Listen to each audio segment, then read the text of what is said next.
जाती है, यहाँ तो सुभान अल्लाह ही कहना पड़ता है। सुभान अल्लाह, सुभान अल्लाह। अरे जब नबी का जिक्र आता है तो खुदा भी सुभान अल्लाह कहता है। सुभान अल्लाह, क्या बात है। नबी के जिक्र पे खुदा भी सुभान अल्लाह कहता है। तुम्हें नहीं पता, अल्लाह फरमाता है सुभान अल्लज़ी अस्रा। बेशक सुभान। नबी का जिक्र किया तो पहले खुद ही सुभान अल्लाह कहा। जब वो खुदा के नबी के जिक्र पे सुभान अल्लाह कहता है तो उम्मती होकर के तुम चुप क्यों रहते हो अपने नबी की? सुभान अल्लाह, सुभान अल्लाह। अब सुनो बरेली वालों, इश्क मोहब्बत के शहर में रहने वालों, हुसैन कैसे बनते हैं? खून खैरुर रसूल से है जिनका खमीर। खमीर कहते हैं जिससे चीज बनती है। खमीर कहते हैं जिससे चीज बनती है। मैदे का खमीर तो चीज मैदे की बनेगी। जौ का खमीर तो चीज किससे बनेगी? जौ से बनेगी। ठीक इसी तरीके से लकड़ी का खमीर चीज किससे बनेगी? लकड़ी से। लोहे का खमीर चीज किससे बनेगी? लोहे से। लेकिन जब अहले बैत को बनाया गया तो खमीर किसका था? तो बरेली का ताजदार कहता है खून खैरुर रसूल। क्या जवाब नहीं, जिंदाबाद। खून खैरुर रसूल से हैं जिनका खमीर, उनकी पाकीज़ा तीनत में लाखों सलाम। अब तुम्हें बताऊं बरेली वालों, ये खून खैरुर रसूल क्या है? आसानी से समझ लो। एक मर्तबा मेरे नबी मुस्तफा जान रहमत सल्लल्लाहु अलैहि वसल्लम ने हिजामा करवाया। हिजामा करवाने के बाद नबी का खून निकला। खून एक कटोरे में जमा करके रख दिया गया। अल्लाह अकबर, मेरे नबी का खून एक कटोरे में रख दिया गया है। अल्लाह अल्लाह। एक सहाबी हजरत सैयदना हुज़ैफा तशरीफ लाते हैं। मेरे आका से अर्ज़ की, या रसूल अल्लाह ये खून है। आका ने फरमाया हाँ ये मेरा खून है। फिर फरमाया हुज़ैफा इस खून को ले जाओ और ले जा करके ऐसे मुकाम पर डाल देना जहां पर किसी का पैर न पड़े। हुज़ैफा ने वो खून लिया और खून लेकर के चले। अब डालना कहाँ है? जहां किसी का पैर न पड़े। हुज़ैफा ने इधर उधर देखा लेकिन सोचा होगा हो सकता है आज पैर न पड़े, 5 साल के बाद पड़ेगा, 10 साल के बाद पड़ेगा। बोलो मुसलमानों, ये जो आपने शादी हॉल अभी देखा है, क्या कभी 50 साल पहले किसी ने गुमान किया होगा कि यहाँ इतने लोगों का पैर पड़ेगा? यहाँ तो जंगल रहा होगा, यहाँ तो खेती रही होगी, और आज यहाँ ये है। आज से 50 साल के बाद पता नहीं बस्ती होगी या वीराना होगा। कोई कुछ गारंटी दे सकता है? नहीं दे सकता। आज पैर नहीं कल पैर पड़ सकते हैं, आज पैर है कल नहीं पड़ सकते हैं, बहुत कुछ हो सकता है। लेकिन अल्लाह अकबर, सैयदना हुज़ैफा सहाबी थे सहाबी, अल्लाह अकबर, उन्होंने सोचा होगा आज नहीं तो कल किसी का न किसी के पैर पड़ेंगे। अल्लाह अकबर, क्या इश्क था सहाबा को, क्या अकीदत थी सहाबा को, क्या मोहब्बत थी सहाबा को। हजरत हुज़ैफा ने वो खून लिया और खून लेकर के पी गए। और पीने के बाद जब बारगाह रिसालत में आए, मेरे आका सलाम ने फरमाया हुज़ैफा खून डाल दिया उसके मुकाम पर? अर्ज़ करते हैं हाँ या रसूल अल्लाह, मेरे माँ बाप पे कुर्बान, मैंने खून ऐसी जगह पे डाला है कि क़यामत तक किसी का पैर नहीं पड़ने पाएगा। मेरे आका ने फरमाया मुस्कुराकर, शायद तूने मेरा खून पी लिया है, शायद तूने मेरा खून पी लिया है। अब याद रखना, खून जो है वो कुरान की आयत से हराम है। अल्लाह ने जिन 4 चीजों को हराम करार दिया है उसमें से दम भी है, यानी खून भी है। खून की हुर्मत में, खून के हराम होने में ये किसी का इख्तिलाफ नहीं है। अल्लाह ने हराम करार दिया है, सबका खून हराम है। अगर कोई पिए तो हराम, उस पे तौबा लाजिम है। लेकिन हुज़ैफा रसूलुल्लाह का खून पी करके आते जो कटोरे में था, आका फरमाते हैं शायद तूने मेरा खून पी लिया है। उन्होंने कहा हाँ या रसूल अल्लाह। तो मेरे आका ने क्या फरमाया? हुज़ैफा अल्लाह की इज्जत की कसम, मेरा खून तेरे पेट में चला गया जहां तुझ पर जहन्नम की आग हराम कर दी गई। सुभान अल्लाह, सुभान अल्लाह। बेशक तवज्जो करना, ध्यान देना। नबी का खून ऐसा पाक, ऐसा तैयब और ताहिर कि अगर सहाबी खून उनके पेट में एक कटोरा खून चला जाए तो आका क्या फरमा रहे हैं कि तुझ पर जहन्नम की आग, मतलब क्या कि तू, बोलो भाई, जन्नत तू, जन्नत अब गौर करना, जन्नती का मतलब क्या? हुज़ैफा तू जन्नती, मतलब तेरा खात्मा कुफ्र पर नहीं बल्कि ईमान पर होगा। तवज्जो है, ईमान पे खात्मे की गारंटी दे दी। तेरा खात्मा, जिसको जन्नत की बशारत मिली, पता चला उनका खात्मा ईमान पे होगा तभी तो जन्नत में जाएंगे। एक कटोरा खून पेट में गया तो जहन्नम में नहीं बल्कि जन्नत में जाएंगे। क्यों? खात्मा ईमान पे होगा। जिसके पेट में नबी का एक कटोरा खून चला जाए, अब वो कुफ्र नहीं करेगा, वो ईमान पर ही रहेगा। इसकी गारंटी है। वो खता नहीं करेगा बल्कि बेखता रहेगा। वो मासूम नहीं होगा, अगरचे मासूम नहीं होगा लेकिन महफूज जरूर होगा।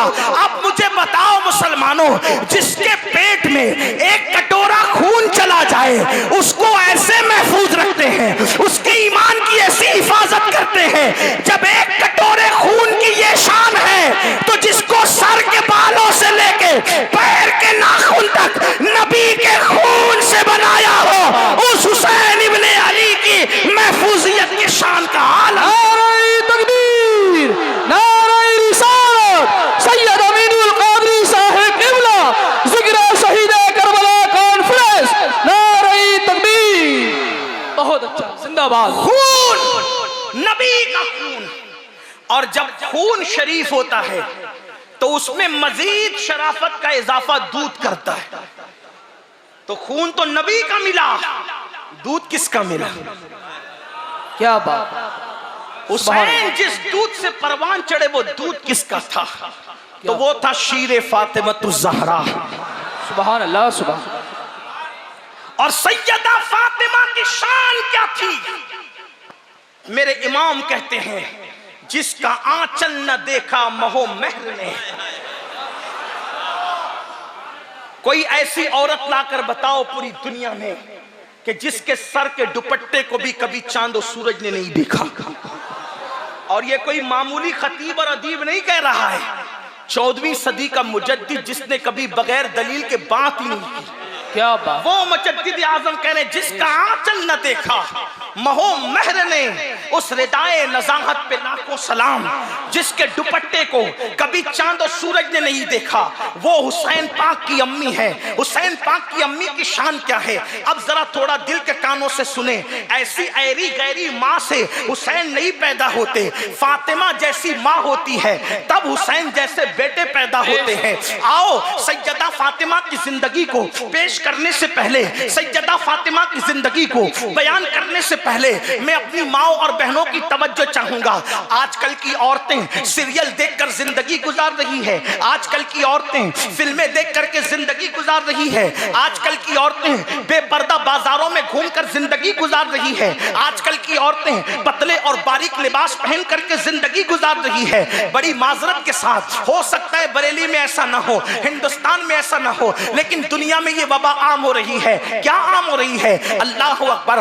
गैर शादीशुदा तो गैर शादीशुदा, शादीशुदा औरतें भी बाज, सब नहीं बाज, नाजायज ताल्लुकात मर्दों से कायम करती है, उनसे गुफ्तगू करती है, फोन पे लंबी लंबी बातें करती है। मुसलमानों बताओ, अल्लाह अकबर, जब पौधा धतूरे का होगा तो गुलाब आंगन में कैसे खिल सकता है? लोग चाहते हैं हमारे घर में कोई गुलाम हुसैन पैदा हो, हमारे घर में कोई यजीद का मुकाबला करने वाला पैदा हो। मुझे बताओ, जब माँ फिल्में देखेगी, जब माँ गाने सुनेगी, जब माँ आवाज़ी करेगी तो बेटा कैसे पाकीज़ा होगा, बेटा कैसे नेक और परहेजगार होगा? बाप अली जैसा हो तब इमाम हुसैन पैदा होते हैं। बाप का हाल ये हो कि वो बिस्तर में नमाजों को तर्क करे, बाप का हाल ये हो वो शराब के अड्डों को आबाद करे, बाप का हाल ये हो वो जुआ खेलता हुआ नजर आए, बाप का हाल ये हो वो औरतों पे पाप की नजर डालता हुआ नजर आए, तो उसके घर में गुलाम हुसैन कैसे पैदा हो सकता है? याद रखना, हुसैन जैसे बेटे, फातिमतुल ज़हरा जैसी माँ हो और अली जैसा बाबा हो, तब कहीं हुसैन पैदा होते हैं। आइए जरा दोनों का किरदार आपके सामने पेश करूं। अल्लाह अकबर। सैयदा फातिमा का किरदार पेश करने से पहले मेरे जवानों के सामने मौला अली का किरदार पेश करता हूं। अल्लाह अकबर। एक मर्तबा मौलाए कायनात सैयदना अली के मुर्तजा कर्रमल्लाहु ताला वजहुल करीम फरमाते हैं, अगर किसी कुएं के अंदर, तवज्जो करना मुसलमानों, अगर किसी कुएं के अंदर अल्लाह अकबर शराब गिर जाए, किसी कुएं के अंदर शराब गिर जाए और फिर उस कुएं के अंदर मिट्टी डाल करके उस कुएं को भर दिया जाए, उस कुएं को पाट दिया जाए, फिर उस कुएं के ऊपर घास उग जाए, उस घास के अंदर बकरी को चराया जाए और फिर बकरी का दूध दोहा जाए और मुझे पता चल जाए कि उस कुएं के अंदर पे जब वो शराब गिरी हुई थी, तो मैं उस बकरी का दूध पीने के लिए तैयार ना हूं। अल्लाह अकबर। जिसके अंदर शराब गिरी थी, और मेरे आका अलैहिस्सलाम के प्यारे दीवानों, हालांकि आप उलमा से फतवा पूछें कि अगर कुएं में शराब गिर जाए और उसके अंदर मिट्टी डाल दी जाए, फिर उसमें घास उगे, तो उस पे बकरी का चरा देना कोई ना नाजायज है ना कोई हराम है, इस तरह की कोई बात नहीं है। लेकिन ये तकवा है मौला अली का। फरमाते हैं उस पे जो बकरी चल रही है, मुझे पता चल जाए कि बकरी वहां चरी है, तो मैं उसका दूध ना पीऊं। मेरे आका अलैहिस्सलाम के प्यारे दीवानों, जब बाप ऐसा मुत्तकी होता है तब कहीं जाकर इमाम हुसैन पैदा होते हैं। जब बाप का हाल ये हो कि वो खुद नशा करे, बाप का हाल ये हो वो खुद शराब पिए, बाप का हाल ये हो कि वो जुआ खेले, कभी जंगली रमी के नाम पर, कभी गेम के नाम पर, कभी लोडो के नाम पे वो खुद जुआ खेले, और जुए का वबाल क्या है। अल्लाह अकबर। हुज्जतुल इस्लाम इमाम गजाली लिखते हैं कि जो लोग दुनिया में जुआ खेलते होंगे, जब कयामत के दिन वो उठेंगे तो उनके हाथ सूअर के खून में रंगे होंगे, खिंजीर के खून में रंगे होंगे। अब मुझे बताओ मुसलमानों, जब हाथ सूअर के खून में रंगे होंगे तो वो कयामत के दिन रसूलुल्लाह से मुसाफा किस मुंह से करेंगे, नबी के हाथों में अपना हाथ किस मुंह से देंगे। याद रखो, अल्लाह ने मुसलमान बनाया है तो मुसलमान की इज्जत से जिंदगी गुजारो। कितने अफसोस की बात है, गेम के लिए वक्त है, फेसबुक के लिए वक्त है, दोस्तों में बैठने के लिए वक्त है, बीवी बच्चों के साथ रहने के लिए वक्त है, अल्लाह अकबर, पार्कों में जाने के लिए वक्त है, पिकनिक के लिए वक्त है। अगर वक्त नहीं तो अल्लाह की इबादत के लिए वक्त नहीं। याद रखो, आज जो हम शिकायत करते हैं ना कि दुनिया हमें तबाह कर रही है, दुनिया हमें बर्बाद कर रही है, दुनिया हमें जलील कर रही है, दुनिया हमें रुस्वा कर रही है, सुन लो, जो कौम अपने अल्लाह से वफा न करे उस कौम को जलील ही किया जाएगा, उस कौम को रुस्वा ही किया जाएगा, उस कौम के ऊपर चाबुक ही बरसेंगे।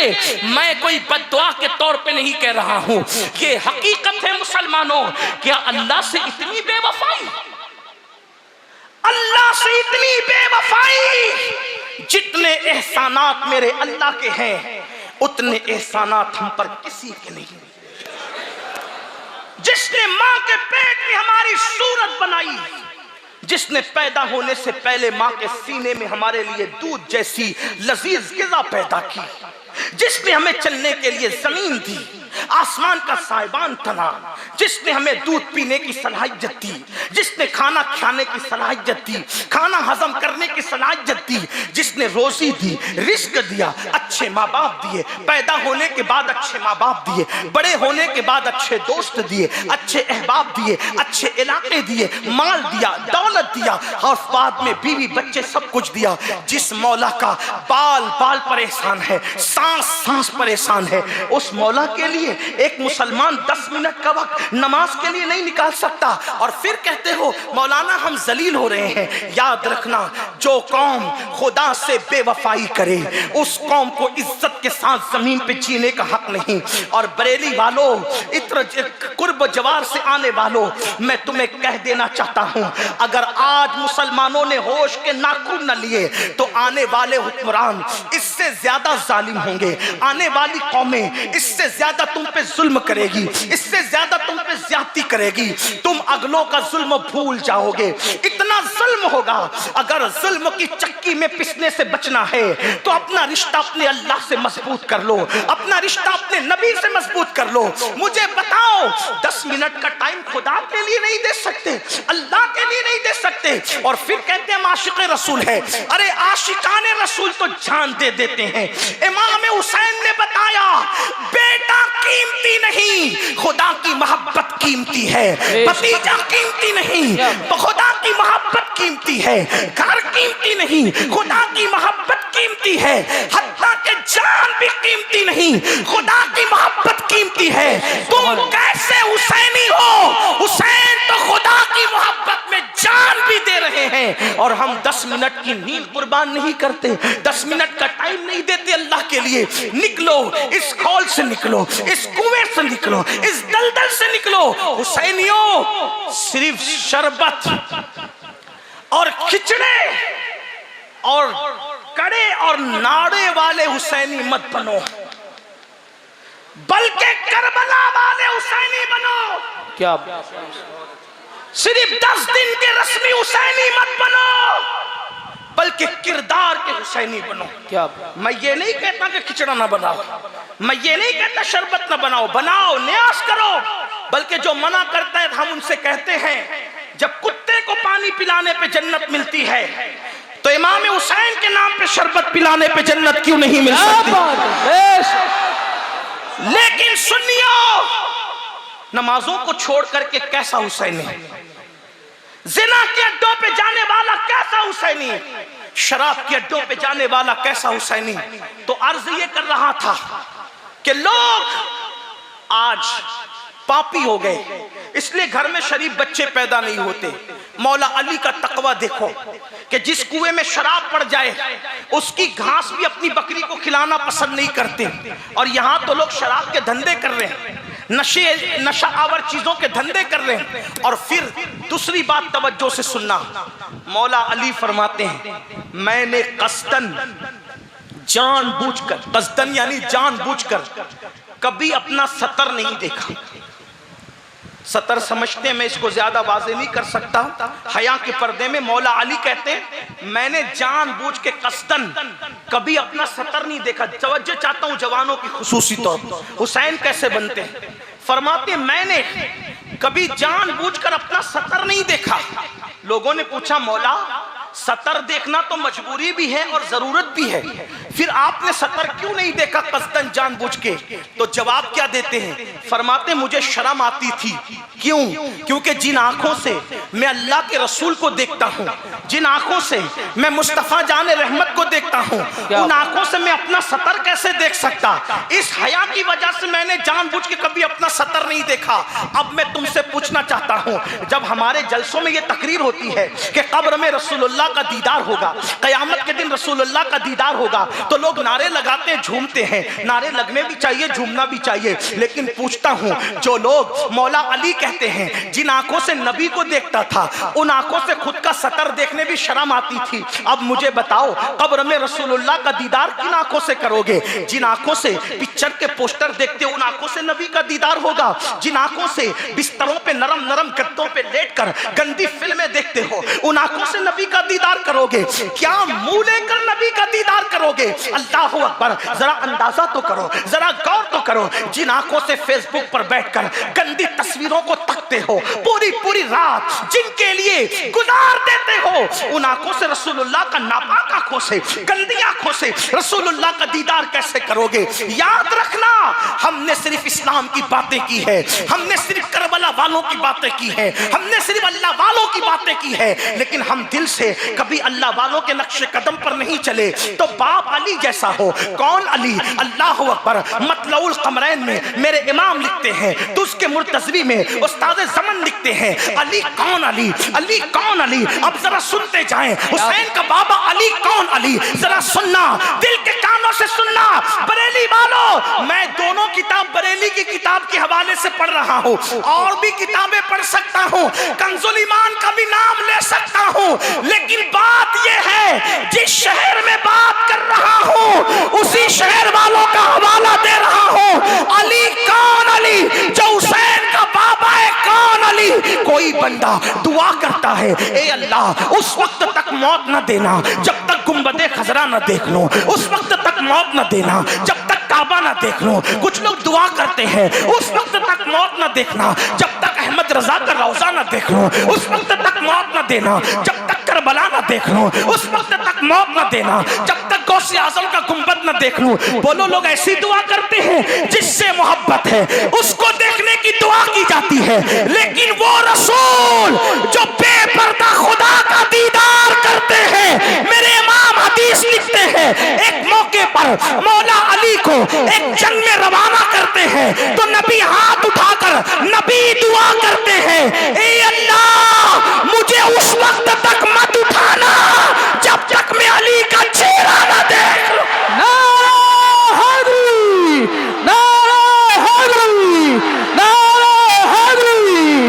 नारा हैदरी, सैयद अमीनुल कादरी साहिब किबला। क्या बात है, अली के चेहरे में क्या रखा है कि नबी अली से मोहब्बत कितनी है कि कहते हैं उस वक्त तक मौला मुझे दुनिया से ना उठाना जब तक मैं अली का चेहरा। कौन दुआ? हुजूर दुआ कर सैयदुल, जिसका चेहरा देख के लोग सहाबी बनते हैं, जिसका चेहरा देखने पे जहन्नम की आग हराम हो जाती है, उस नबी को अली से मोहब्बत कितनी, क्या तकाज़े मोहब्बत बोल रहा है उस वक्त तक मुझे दुनिया से न उठाना। ये कौन है? अली हुसैन के बाबा। फिर मेरे इमाम मत्तउल कमरैन में और उस्ताद ज़मन तुज़ के मुर्तज़वी में मत्तउल कमरैन के हवाले से लिखते हैं कि मेरे आका ने फरमाया, अली तू जन्नत और जहन्नम का बांटने वाला है।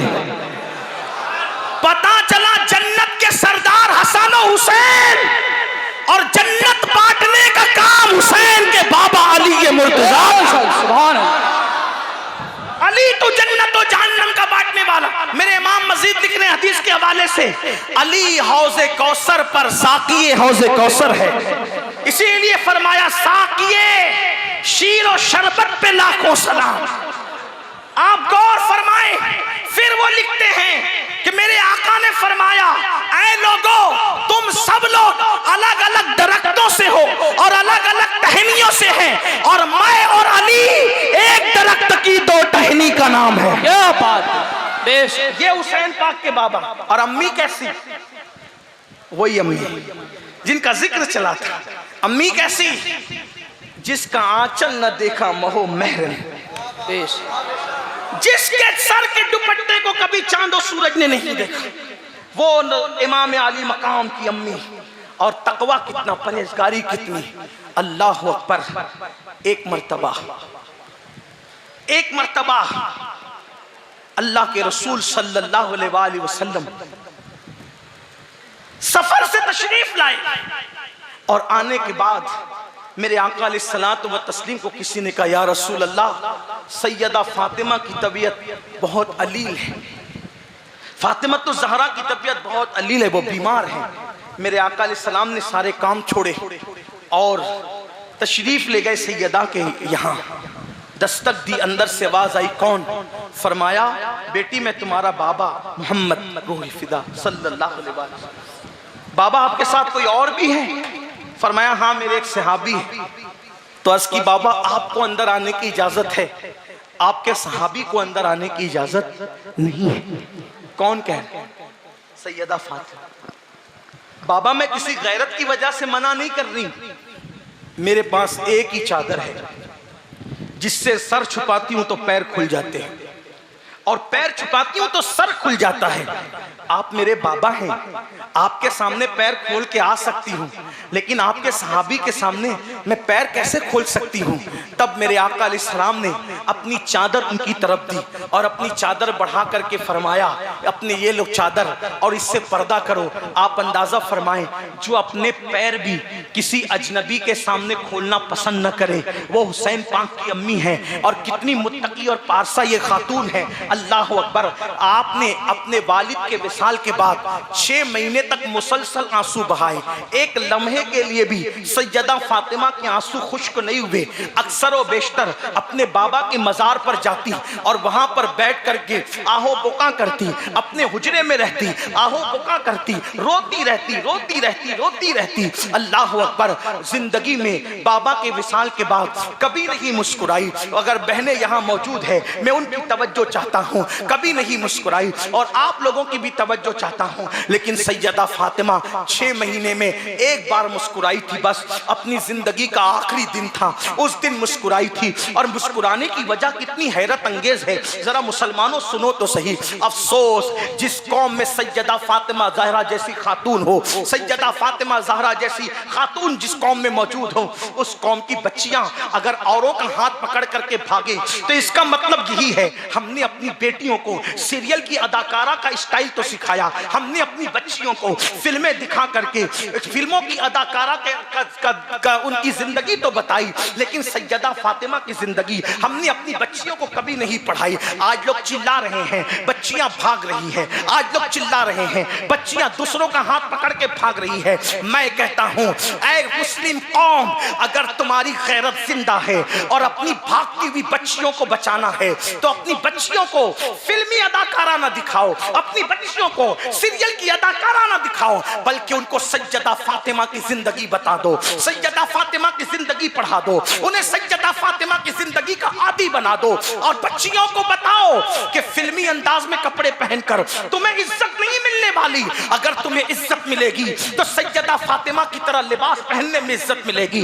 दुपट्टों को मफलर बना करके अगर कौम की बच्चियां घूमेगी तो उनको इज्जत नहीं मिलेगी। अगर इज्जत मिलेगी तो सैयदा फातिमा के नक्शे कदम पर चलते हुए मिलेगी। अंदाजा तो करें, बाबा के विसाल के बाद 6 महीने तक कभी नहीं मुस्कुराई, लेकिन एक दिन मुस्कुराई। और मुस्कुराने की वजह क्या थी, जरा तवज्जो करना। एक मर्तबा हजरत सैयदा अल्लाह अकबर अस्मा बिनते उमैस से कहा, ऐ बिनते उमैस मैं फिक्रमंद हूँ, मुझे फिक्र है। बल्कि अस्मा बिनते उमैस ने पूछा था, सैयदा पाक कुछ दिन से मैं आपको बहुत मुतफक्किर देख रही हूँ, बहुत फिक्र में देख रही हूँ। सैयदा पाक आप फिक्र किस बात की करती हैं, आपको फिक्र किस चीज की है? तो सैयदा फातिमा ने फरमाया, अस्मा मुझे एक बात की फिक्र सता रही है। बाबा ने जिस वक्त के लिए कहा था मुलाकात के लिए, अब मुलाकात का वो वक्त आना चाहता है, मुलाकात का वो वक्त करीब आ रहा है और अनकरीब मैं दुनिया छोड़ करके अपने बाबा के पास चली जाऊंगी, अपने बाबा से मुलाकात कर लूंगी। लेकिन ऐ अस्मा मुझे एक फिक्र हो रही है कि जिंदगी में मेरे बालों को किसी ने नहीं देखा, जिंदगी में मेरे दुपट्टे को किसी ने नहीं देखा, जिंदगी में मेरे कपड़ों को किसी ने नहीं देखा, मेरे जिस्म को किसी ने नहीं देखा। ऐ अस्मा जब मेरा इंतकाल हो जाएगा तो मदीने वालों का तरीका यह है कि वो घाट पर चारपाई पर मैयत को डाल करके कब्रिस्तान ले जाते हैं। ऐ अस्मा मुझे फिक्र हो रही है, जीते जी तो मुझे किसी ने नहीं देखा, लेकिन विसाल के बाद जब मेरा जनाजा घाट के ऊपर रख करके जाएगा तो लोगों की नजर मेरे जिस्म पे पड़ेगी। अल्लाह अकबर, यही मुझे फिक्र सता रही है, यही फिक्र मुझे खाई जा रही है कि लोगों की नजरें मेरे जिस्म पे पड़ेगी विसाल के बाद। आप मुझे बताएं, हुसैन जैसा बेटा ऐसी ही गैरतमंद माँ के शिकम से जलवगर होता है, ऐसी ही गैरतमंद माँ की पेट में आता है, ऐसी ही गैरतमंद माँ की गोद में आता है। अल्लाह अकबर। अस्मा बिनते उमैस कहती है, सैयदा आपके दुख का इलाज मेरे पास है, आपके दुख का मदावा मेरे पास है। सैयदा ने पूछा वो क्या? फरमाया कि मैं हबशा गई थी तो मैंने वहां मैयत होते वक्त ये देखा कि हबशा वाले जब अपना जनाजा लेकर जाते हैं तो घाट पे मैयत को ऐसे खुले खुले नहीं ले जाते, बल्कि घाट के ऊपर 4 टहनी लगा देते हैं और टहनी को टहनी से बांध देते हैं और ऊपर कपड़ा डाल देते हैं तो वो डोली बन जाता है। इस तरीके से मैयत बाहर से नजर नहीं आती। अगर आप कहें तो मैं ऐसी डोली आपको बनाकर बताऊं तो हजरत अस्मा बिनते उमैस ने 4 पाई मंगाया और उसके ऊपर खुजरा खैर की 4 टहनियां डाली और एक दूसरे से बांध दिया और उसके बाद एक चादर उस पे डाल दी। जब चादर डाल करके डोली बन गई तो कहा बीबी देखो, जब चादर डाल दी जाएगी तो इसमें से जिस्म नजर नहीं आएगा। तो अपना जनाजा देखकर सैयदा मुस्कुरा पड़ी और कहने लगी अल्लाह का शुक्र है कि दुनिया से जाते हुए भी मेरी हया का इंतजाम हो गया। ऐसी माँ थी सैयदा फातिमा, ये शान की माँ थी सैयदा फातिमा। मेरे आका अलैहिस्सलाम के प्यारे दीवानों, आज हाल लोगों का ये है, बचा कुचा फकीरों को देते हैं।